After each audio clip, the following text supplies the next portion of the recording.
This is Keith Boggs. This is the inspection debrief for 4018 Cobblers Lane. Got about 133 pictures and several videos. We're going to review all that stuff now. Again, you're going to get this reporting later today and also an inspection report. I'll try to time it so you can both around the same time. Okay. I'll kind of stop the report and kind of send it to YouTube. And then, do you have a YouTube account? Yes. You do? I think I do. Okay. So the email that I have that I'm entering on the YouTube account needs to be the same. When I send it to them, that needs to be the same that you created the YouTube account with. Otherwise, it's going to say error or you can't review it. So, Okay. If you don't have an account, you need to create one. Okay. And I need to have the email that you created under. Okay. First picture here is just a picture of the front of the house. Nothing necessarily wrong. That's just for the title page of the report. Mm-hmm.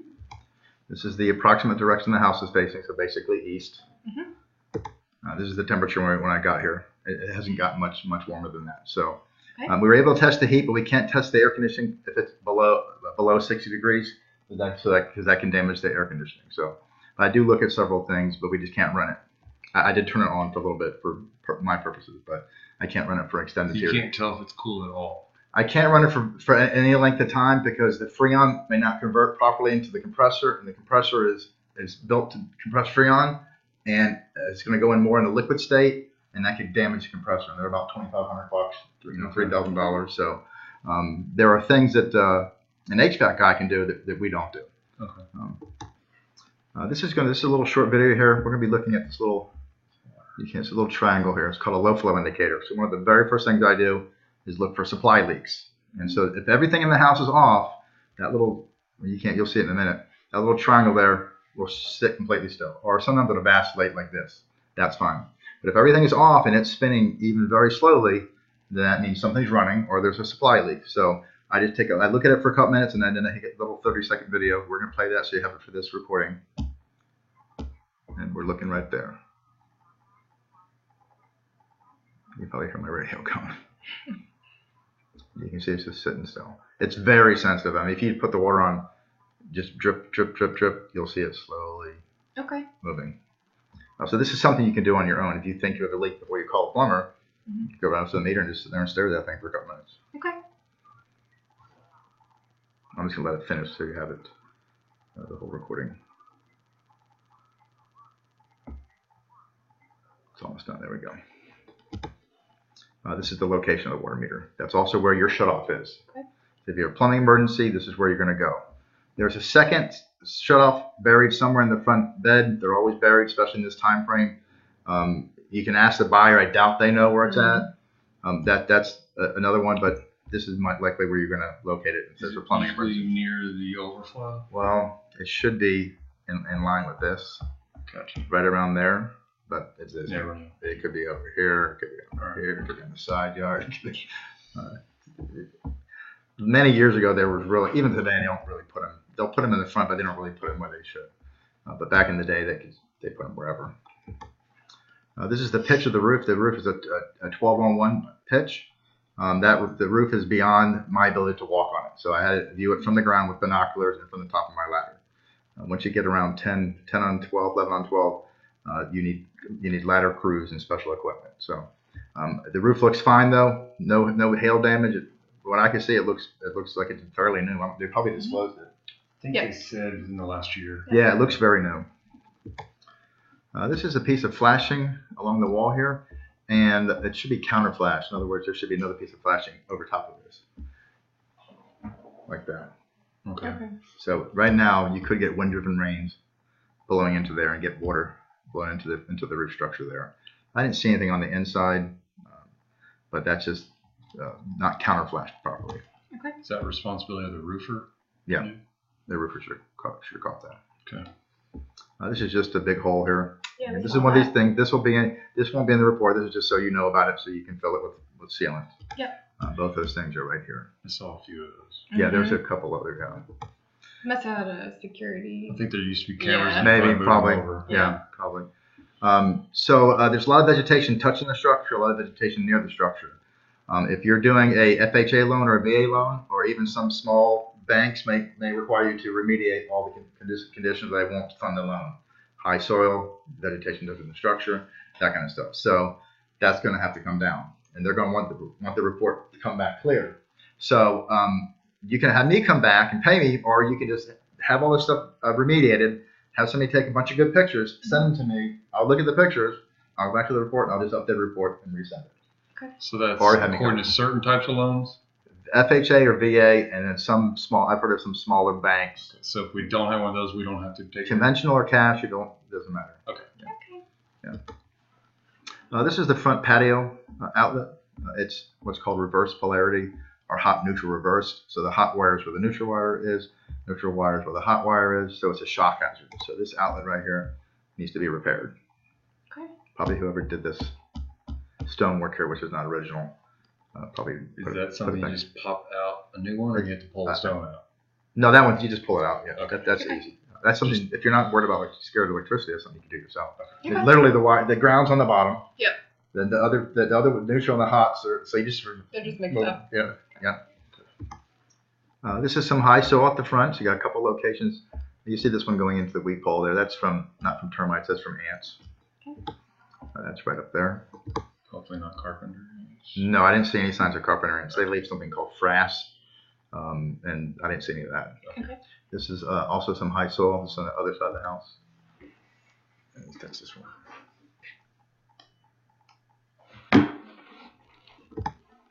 So that's here, and then you also have a large tree that's very close to the structure. Now it's not affecting the foundation. It's not causing any kind of movement. Mm-hmm. Only time I really get super concerned about trees being that close, well, if they're super large and touching the structure, or if they're near plumbing, and there's really no plumbing around here. Okay. So I'm not super concerned about it. Okay. If you're concerned about trees in the foundation, you could have a plumber come out with a camera and you can scope the lines. But I'm not real concerned about it.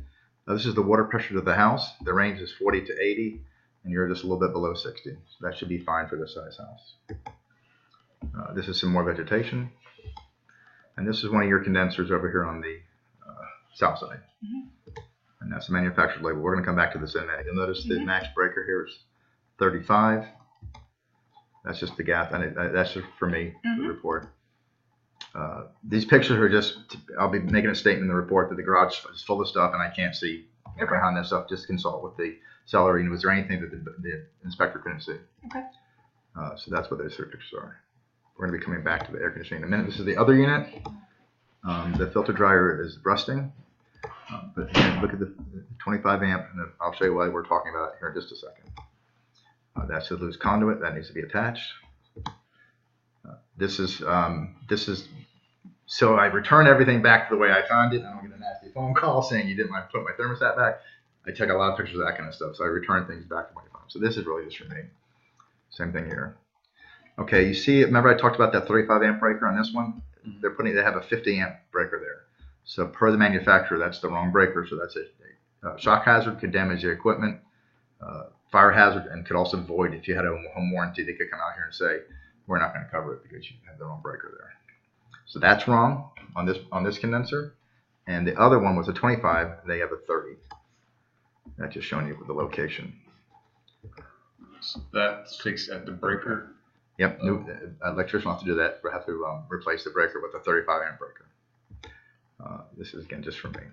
Not the whole box, just that particular. Just the breaker. Okay. Yes. And then this is a 30 amp. It should be a 25 amp. So this is very simple stuff. Electrician will charge you a lot because that's what they do. That's just the location of it. And that's just that's the one I'm talking about. Okay. So again, a lot of this stuff won't be in here. Okay, you see how you've got one wire going to this location, this terminal, and here you've got two. That's called double tapping. So on both sides of the panel box, they have what are called double tapped wires. So that's a fire hazard and could cause destruction to the anything connected to it. They've got, I don't know why they did that, because they've got tons of room on these. They could have another 20 wires on each side. So I'm not sure why they did it. Maybe the wires are too short. So this needs to be spread out. So neutral wire terminal, neutral wire terminal. This is some cracking in the garage ceiling. This is not structurally significant. It probably looks worse than it is. There's a couple other structural things going on we're going to talk about, but the foundation, especially for North Texas, is doing fine. We have expansive clay soils, and they move like crazy. If you can manage the moisture, then you can control the foundation. So that's just more of the crack, and then that's where it's located, right across there and there. This is your water heater in the garage. You've got two of them. One's in the garage. They're both pretty old. That's manufacturer labels for me. This is your B vent. It's disconnected from the gas or from the water heater, so this is pouring out carbon monoxide into the garage. And if you go into the attic, it's also disconnected in the attic. So if you connect this, you also have to go in the attic and connect the other one, because otherwise it's going to be pumping carbon monoxide into the attic. And this is actually right by the air conditioning unit in the attic unit. Okay, there's no drain pan. Drain pans were not required when this house was built. Probably the last 10 years when they started requiring them. But the problem here is the termination is on the same level as the actual foundation floor. See, this is the garage floor. This is the foundation floor. So if this TPR valves or the water heater leaks, it's likely going to get into the structure. So here's the option. You can have it terminate to the exterior, have a plumber do that, or you can run it out along this little apron here and then down to the garage floor. Just keep in mind, if you do that, don't put anything of value on the floor, because then you risk that getting damaged. That's probably the simplest thing to do. This is a video of the garage door test. So we do that's enough. We do two tests here. One's a pressure test to make sure the reverse is going to hit something, and then an electronic eye test. We're going to play that. That door should hit that can, and then within a second reverse.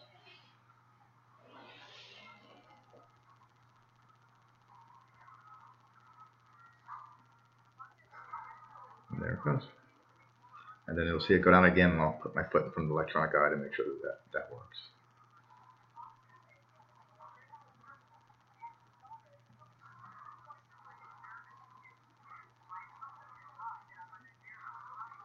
Pretty simple test. And then of course we look at the other stuff too, the hardware.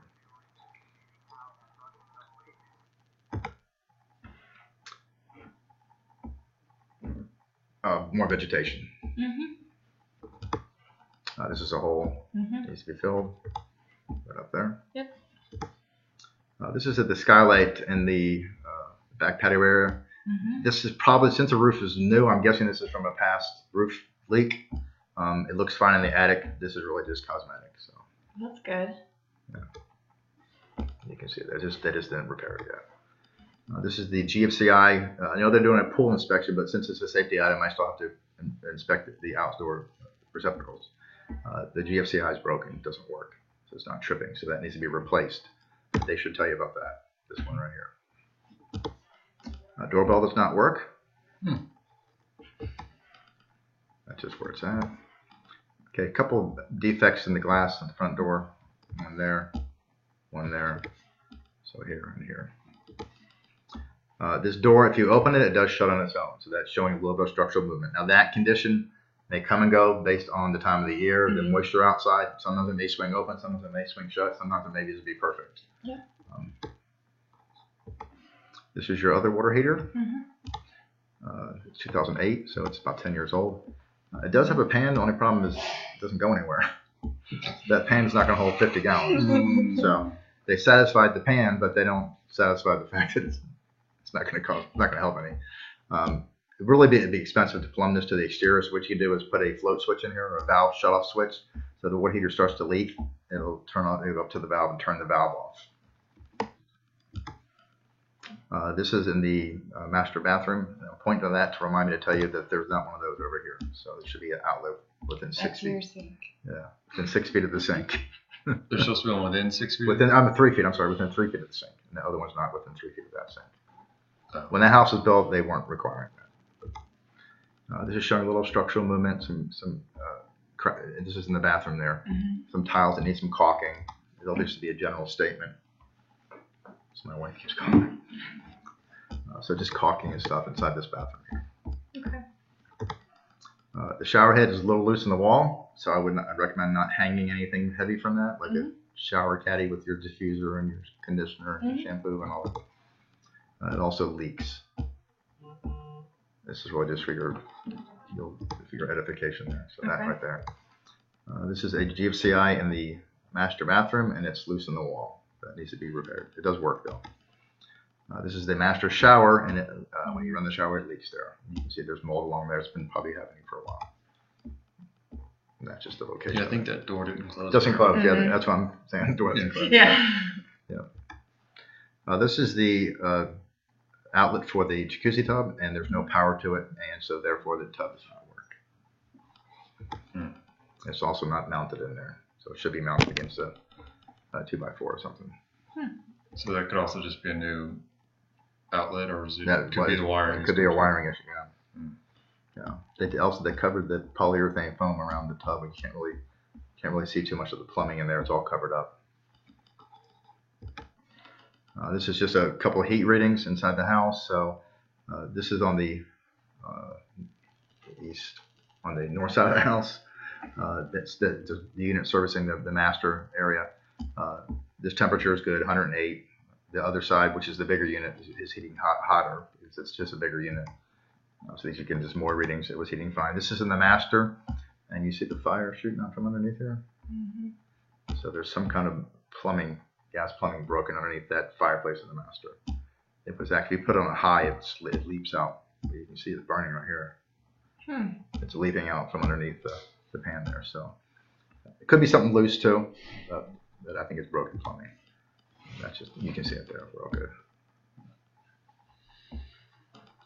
It's staying inside the fireplace, so Well, that's the flaw. that's good.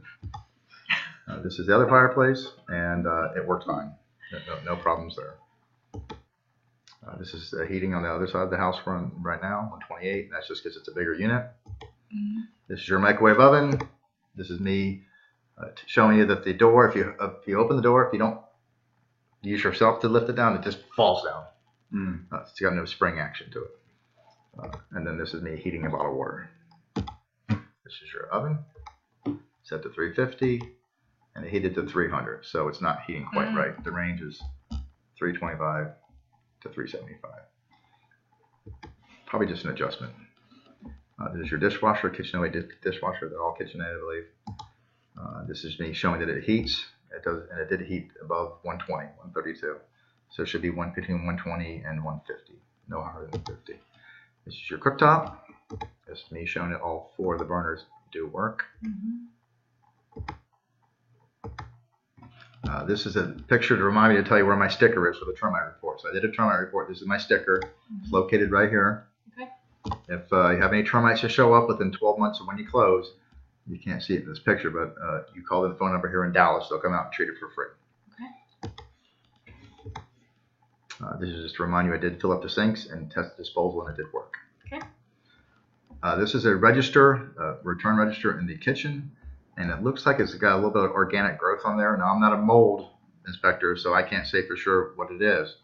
You may want to have somebody investigate that. And I can show you that one later on. That one right there. This looks like, this is a little wet bar area. It looks like there was a flood here at one time. Did they say anything about that? They did not. Yeah, when you get near the sink here, there's separation of the wood, and the farther away you get, the wood is put together. So it looks like it's gotten wet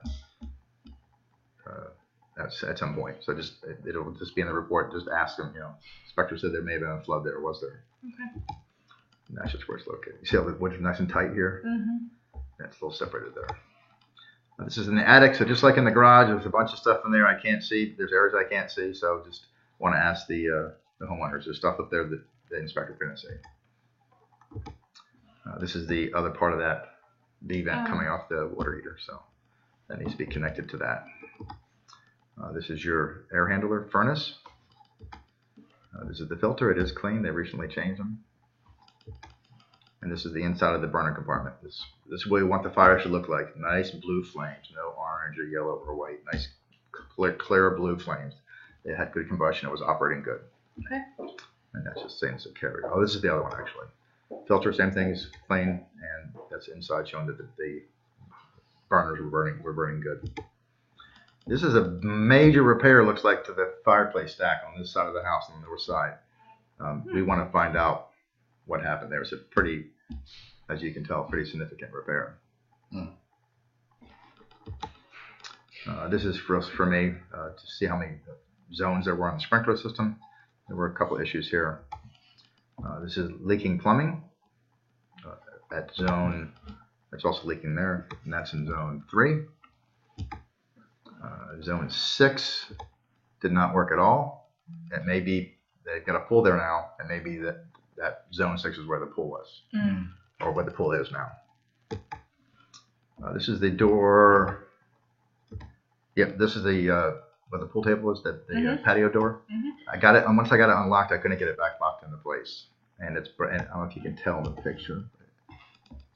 You can't see, it's cracked. Mm. You can't see in the picture. Okay. That door. This is right here. Mm-hmm. Looks like either a past repair or the framing maybe got loose and it's pushing up against the wall. I don't think it's structurally significant. Okay. That's just where it's located. Mm-hmm. And that's it. Any questions? Now I can breathe.